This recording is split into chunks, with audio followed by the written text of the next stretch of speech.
Hola chicos, bienvenidos a su clase de física para 10º grado y hoy estamos trabajando problemas de lanzamiento parabólico.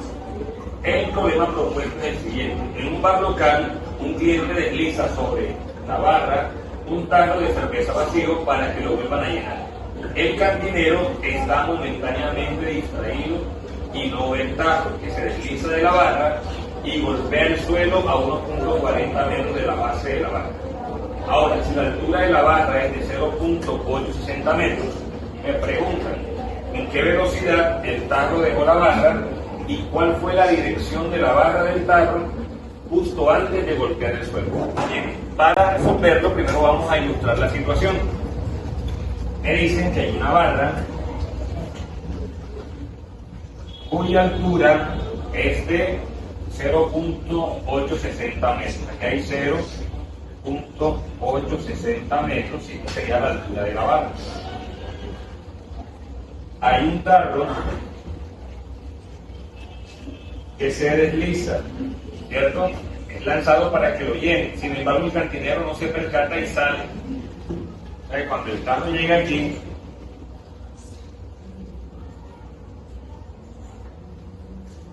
¿cierto?, al final ya de la barra, en ese momento vamos a hablar de ahí una velocidad inicial con la que sale, que no se conoce, porque me están preguntando con qué velocidad el tarro dejó la barra, que da la velocidad justo en este momento. Antes no, de pronto antes es lanzado, y si esto tiene fricción, a medida que iba rozando con la superficie de la barra iba perdiendo velocidad, ¿cierto? Si tenía fricción. Me interesa es la velocidad en este momento, en el punto justo al final de la barra. En ese momento hay una velocidad que va dirigida en esta dirección, ¿cierto?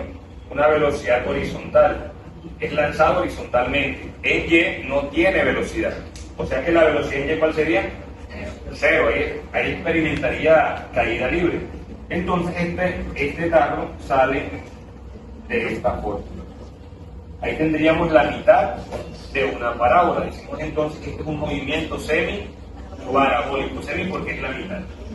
Entonces, en este momento, esta velocidad con la que sale disparado es la misma velocidad inicial en X. ¿Ya? Porque toda esa velocidad está en X. La velocidad inicial en Y es 0. ¿Por qué? Porque al salir de la superficie de la barra no encuentra nada y empieza a caer. Ahora, cuando esté en este punto, justo antes de tocar el suelo, aquí va a tener una velocidad también, ¿cierto? Digamos en gráfico. Viene, la velocidad sería, digamos, esta.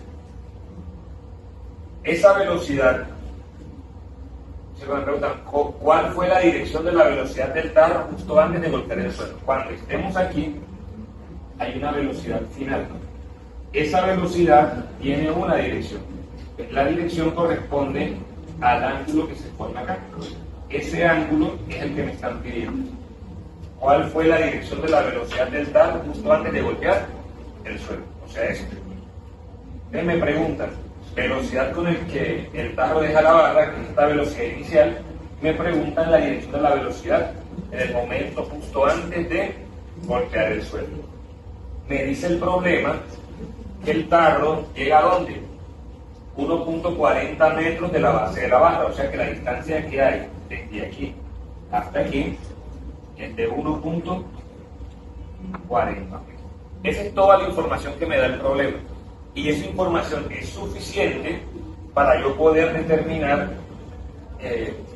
lo que me están preguntando.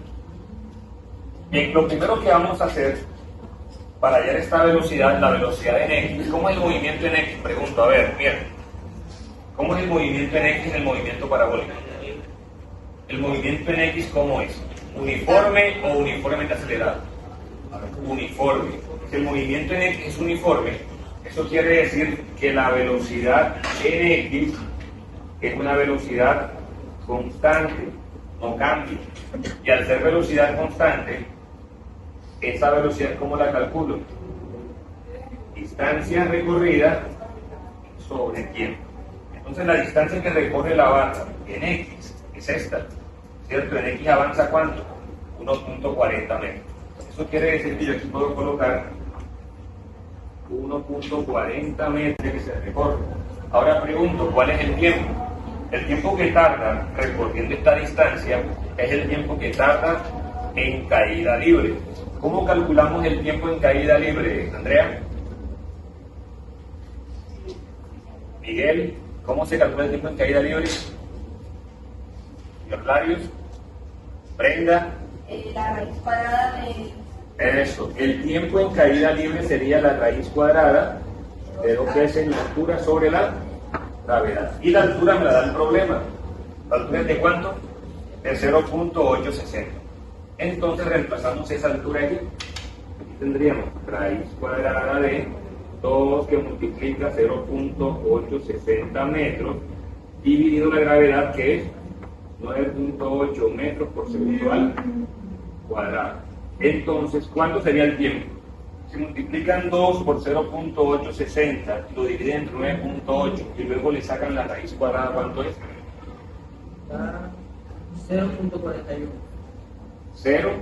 0.41 segundos. Este tiempo es el tiempo que tarda el tarro en llegar al suelo. Pero en ese tiempo el tarro se mueve esta distancia. Quiere decir que la velocidad en X sería esta distancia, que es 1.40 metros, dividido el tiempo, que es 0.41 segundos. Entonces, esa velocidad en X, ¿cuánto es? 1.40 entre 0.41, ¿cuánto es? 3.41 metros por segundo. Esta es la velocidad en X. Y es la misma velocidad inicial en X. Y es la misma velocidad inicial porque es que la velocidad inicial es totalmente en X. No hay velocidad en Y.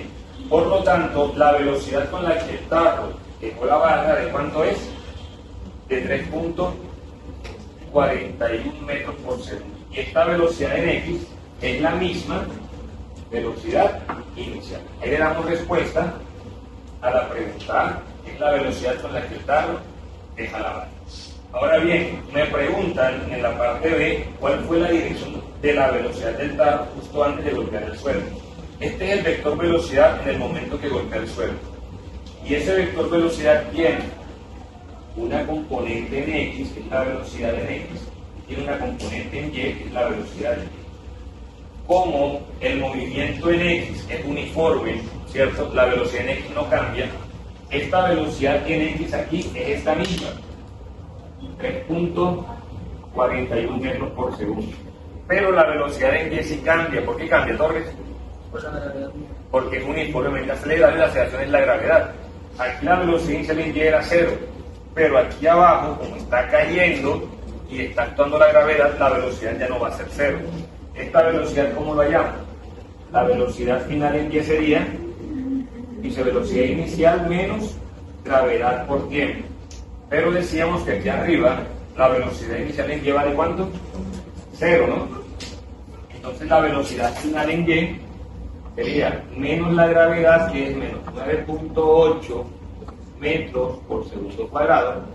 Eso multiplicado por el tiempo. ¿Pero qué tiempo? El tiempo que tarda en caer, que en este caso es 0.41 segundos. ¿Cuánto da eso? 4.01. Negativo. ¿4.01 0. metros por segundo? Esa sería la velocidad en Y. Aquí menos 4.01 metros por segundo.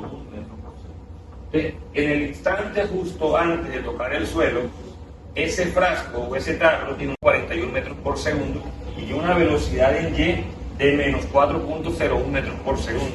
¿Por qué negativa? Porque va dirigida hacia abajo. Ahora, pregunto, Alison, ¿cómo hallo esa dirección? Usted y yo, ¿cómo hallamos la dirección? Pombo, ¿cómo hallamos la dirección? ¿Cómo hallo ese ángulo? Eso, muy bien. Entonces, el ángulo, vamos a hacerlo por acá. La dirección sería tangente a la menos 1 de la velocidad en Y sobre la velocidad en X. En este caso la velocidad en Y sería 4.01 negativo y la velocidad en X 3.41. Entonces nos quedaría que ese ángulo es igual al tangente a la menos 1 de la velocidad en y menos 4.01 y la velocidad en x 3.41. Verifiquen que sus calculadoras estén desde bien configuradas. ¿Cuánto sería el ángulo? Menos 49.62. Menos 49.62. grados. Bien, ahora, el ángulo da negativo, el ángulo es este. ¿Por qué es negativo? Porque se está moviendo en el sentido de las manecillas del reloj. Si fuera en sentido contrario, sería positivo. ¿Sí está claro? Podemos decir que el ángulo es menos 49 grados o podemos decir que es de 49 grados por debajo del eje de las X, por debajo de la horizontal. Bien chicos, espero que haya quedado claro. Nos vemos en el próximo video. No olviden darle like y suscribirse.